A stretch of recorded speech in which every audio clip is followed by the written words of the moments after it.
नमस्कार, आप देख रहे हैं सुनिए सरकार। मैं अभिसार शर्मा। प्रधानमंत्री नरेंद्र मोदी और रक्षा मंत्री राजनाथ सिंह अब खामोश नहीं रह सकते। रफाल मुद्दे पर आपको बोलना पड़ेगा, आपको बतलाना पड़ेगा कि अब फ्रांस के अंदर एक रिटायर्ड जज इस मामले की जांच कर रहे हैं, जो भारत सरकार के लिए बहुत करारा झटका है, क्योंकि इस जांच के अंदर वहां के पूर्व राष्ट्रपति ये शख्स फ्रांसवा ओलांद, मौजूदा राष्ट्रपति इमैनुअल मैक्रोन और साथ ही उस वक्त के रक्षा मंत्री और मौजूदा विदेश मंत्री जो हैं वो कटघरे में। कब तक मोदी सरकार इस मुद्दे को लेकर खामोश रहेगी? आप बताइए, क्या इसको सवाल नहीं होने चाहिए? दोस्तों, आज मैं आपके सामने कुछ नई जानकारियां पेश करने वाला हूं जो आपको इस बात को सोचने को मजबूर कर देंगे कि वाकई एक ऐसा मामला है जिसको लेकर भारत के अंदर स्वतंत्र जांच की जरूरत है। मैं आपको साल 2018 में कांग्रेस ने अपने ट्विटर हैंडल पर यह बयान पेश किया था। यह बयान है इस शख्स का जो कि डासो वो कंपनी है जिसका करार हुआ था अनिल अंबानी की रिलायंस के साथ रफाल विमान बनाने के लिए, 36 रफाल विमान बनाने के लिए। इनका यह बयान कब क्या है? 25 तारीख का दोस्तों, 25 मार्च 2015 को। इसमें क्या कहते हैं मैं पहले आपको यह पढ़ के सुनाना चाहता हूं। शानदार काम और चर्चा के बाद आप कल्पना कर सकते हैं कि मैं कितना संतुष्ट हूं, खासकर इंडियन एयरफोर्स के चीफ ऑफ स्टाफ से यह सुनने के बाद कि उन्हें एक लड़ाकू विमान चाहिए जो रफाल हो सकता है। इसके अलावा हिंदुस्तान एरोनॉटिक्स लिमिटेड HAL के अध्यक्ष के साथ मेरी बातचीत लगातार हो रही है जिम्मेदारियों को लेकर, और जल्द ही हम इस पर दस्तखत कर देंगे। इनका यह बयान है 25 मार्च 2015 को। मगर 24 घंटे के बाद क्या होता है दोस्तों कि डासो HAL के साथ नहीं, भारत सरकार की HAL के साथ नहीं, इस शख्स अनिल अंबानी की रिलायंस के साथ दस्तखत करता है। मैं चाहूंगा कि आप सुने 2015 को एरिक टैपियर का यह बयान, और उसके बाद मैं चर्चा को आगे बढ़ाता हूं। Building the future together is also something we have in mind, and started with the famous MMRCA program and the RFP issued in 2007, which led to a major success for us, the choice of Rafale by India in 2012 as we call it, L1, after a demanding competition. Rafale is the next logical step. After an outstanding amount of work and through discussions, you can imagine my great satisfaction to hear, on one hand, from Indian Air Force Chief of Staff that he wants a combat-proven aircraft and a polyvalent fighter, which could be the Rafale when we would have signed, which should be, again, as I said, a logical step. And on the other hand, from HAL chairman, that we are in agreement for the responsibilities sharing, considering as well our conformity with the RFP in order to be in line with the rules of this competition. I strongly believe that contract finalization and signature could come very soon. जी हां, यह बयान जैसे कि मैंने बताया 25 मार्च 2015 को दिया गया, और अब आपके सामने मैं आपको बतलाने वाला हूं कि ठीक 24 घंटे के बाद रिलायंस और डासो के बीच समझौता हो जाता है।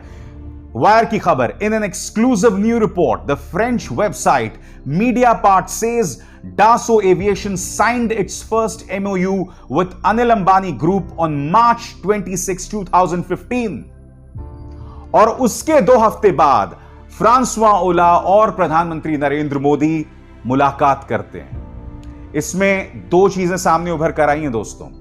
पहली बात, मुलाकात से पहले ही समझौता हो जाता है, ये ऐसा आपने कहां सुना है भाई?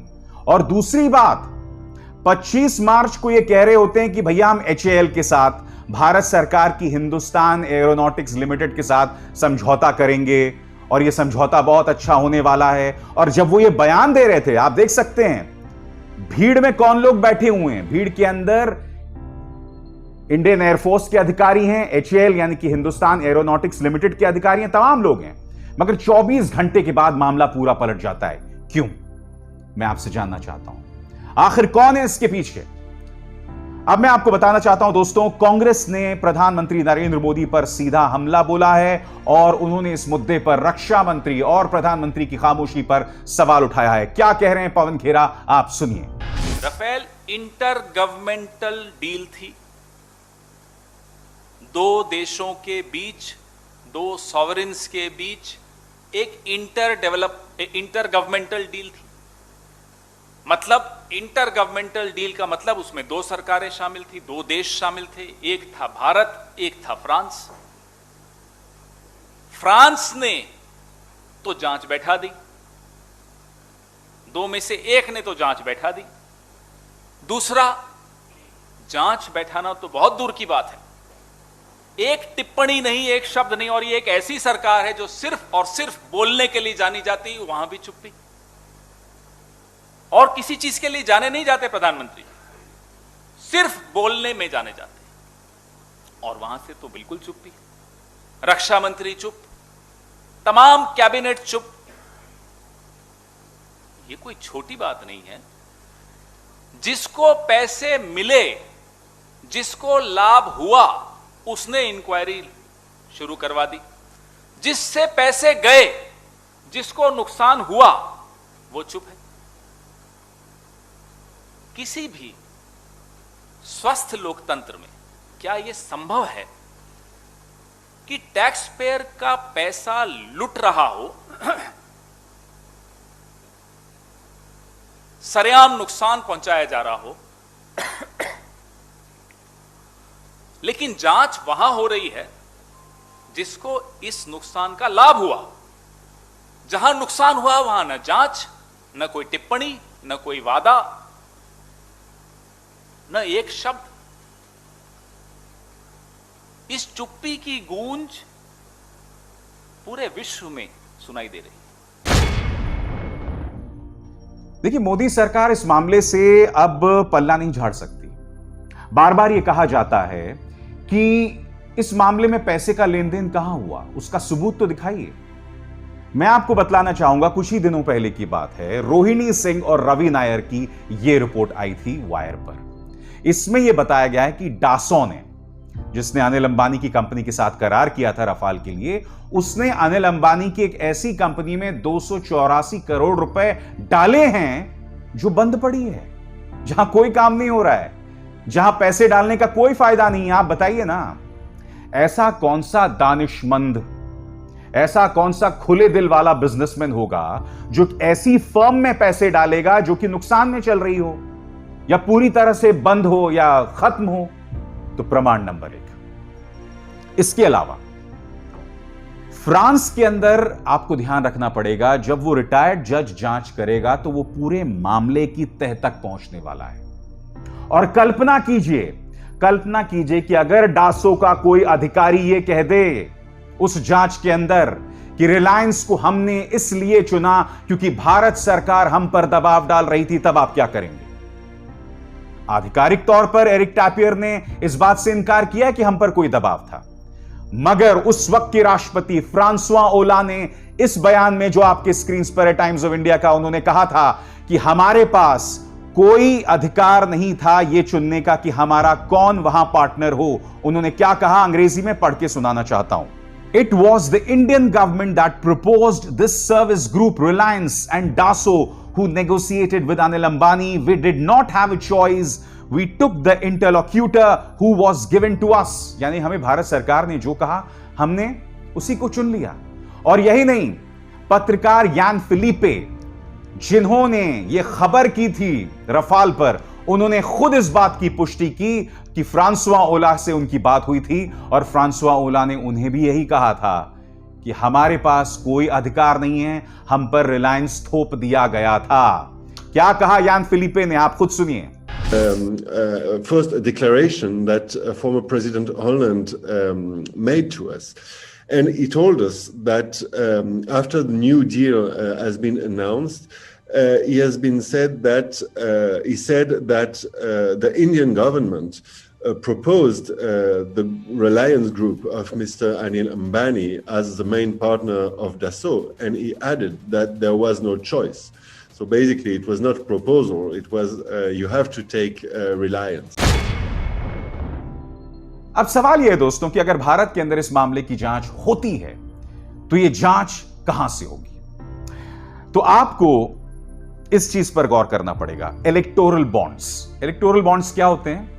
यानी कि आप गुप्त रूप से किसी भी राजनीतिक दल को चंदा दे सकते हैं और यह पता नहीं चलेगा कि आपने कितना और किस पार्टी को चंदा दिया। हालांकि यह सरासर झूठ है, क्योंकि भारतीय जनता पार्टी सरकार को यह पता चल जाता था अगर कांग्रेस को किसी बिजनेस हाउस ने चंदा दिया हो, उसके बाद रहस्यमय तरीके से उस बिजनेस हाउस के घर पर इनकम टैक्स के छापे पड़ने लगते थे। तो मैं जो कहने का आपको प्रयास कर रहा हूं कि अगर भारत के अंदर जांच होती है तो हमें यह पता लगाना होगा कि अनिल अंबानी की रिलायंस इंडस्ट्रीज ने इलेक्टोरल बॉन्ड्स के जरिए भारतीय जनता पार्टी को कितना चंदा दिया। यह पता तो लगाना पड़ेगा ना।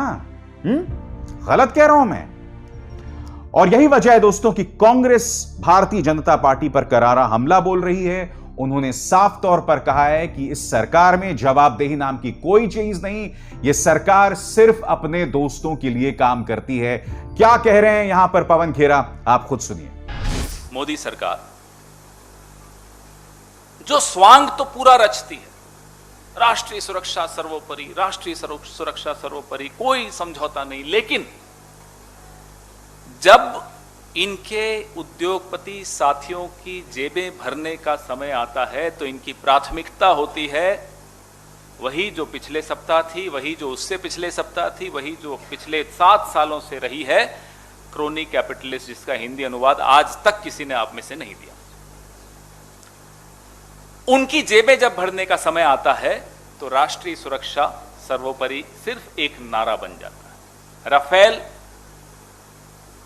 पे लगातार न केवल इस मंच पर से, न केवल इस देश में, पूरे विश्व में राफेल पे चर्चा चलती आ रही है, नित नए खुलासों के साथ। यही नहीं, आपकी स्क्रीन पर यह है रंजन गोगोई।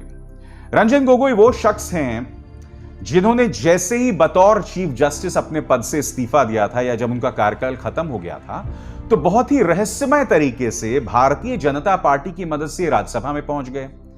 जब उनसे सवाल किया गया कि फ्रांस के अंदर अब एक रिटायर्ड जज पूरे रफाल मामले की जांच कर रहे हैं, तो उन्होंने कोई भी टिप्पणी करने से मना कर दिया। आपके स्क्रीन पर Rafale deal, Ranjan Gogoi refuses to comment on French probe. दिक्कत क्या है मैं आपको बताता हूं दोस्तों। जब यह मामला रंजन गोगोई के सामने आया था तो रंजन गोगोई को इस सरकार ने बंद लिफाफे में, सील्ड कवर में जानकारी दे दी थी और उसे रंजन गोगोई ने स्वीकृत कर लिया था और फिर मामले की जांच से उन्होंने इनकार भी कर दिया था। मैं आपको बतलाना चाहूंगा कि यह सील्ड कवर वाला मामला क्या है, क्योंकि इसमें काफी छीछा लेदर हुई थी केंद्र सरकार की भी, और कुछ हद तक सुप्रीम कोर्ट के फैसले पर भी सवाल खड़ा हुआ था। वो फैसला क्या था मैं आपको बताता हूं। Para 25 of the judgment pronounced by the bench on December 14. फैसला क्या कहता है? The verdict said the pricing details have, however, been shared with the Comptroller and Auditor General CAG, and the report of the CAG has been examined by the Public Accounts Committee. यानी कि CAG ने इस मामले की जांच कर ली है और फिर सीएजी की जांच जो है, सीएजी की उस रिपोर्ट की जांच पीएसी ने भी कर दी है। बाद में क्या होता है मैं आपको बताता हूं। बाद में रक्षा मंत्रालय पहुंचता है सुप्रीम कोर्ट और वो कहता है कि सुप्रीम कोर्ट ने अपने फैसले में व्याकरण संबंधी एक ग्रामेटिकल एरर कर दिया है। उनका यह कहना था कि अभी तक पीएसी ने इस बात की जांच नहीं की है, सीएजी ने अपनी रिपोर्ट पीएसी को नहीं दी है और जांच बाद में की जाएगी। आपने ऐसा कभी सुना है कि रक्षा मंत्रालय को सुप्रीम कोर्ट के ही एक फैसले पर सवाल उठाना पड़ा क्योंकि वो गलत जानकारी थी? और फिर इसी मुद्दे को जोरदार तरीके से कांग्रेस ने भी उठाया था। सबसे बड़ी बात जो कई लोग सवाल उठाते हैं, ये मेरे शब्द नहीं है, लगातार एक्सपर्ट्स उठाते हैं कि आखिर रंजन गोगोई ने उस मामले को स्वीकृत क्यों कर लिया था। बंद लिफाफे में जो दलील थी केंद्र सरकार की, मोदी सरकार की, उसे उन्होंने स्वीकृत क्यों कर लिया था? इस मामले की निष्पक्ष जांच क्यों नहीं होनी चाहिए? आज मैं आपसे कुछ सवाल पूछना चाहता हूं। ब्राजील के साथ भारत ने कोवैक्सीन डील की, अब उस मामले को लेकर ब्राजील में जांच हो रही है। फ्रांस के अंदर रफाल को लेकर जांच हो रही है।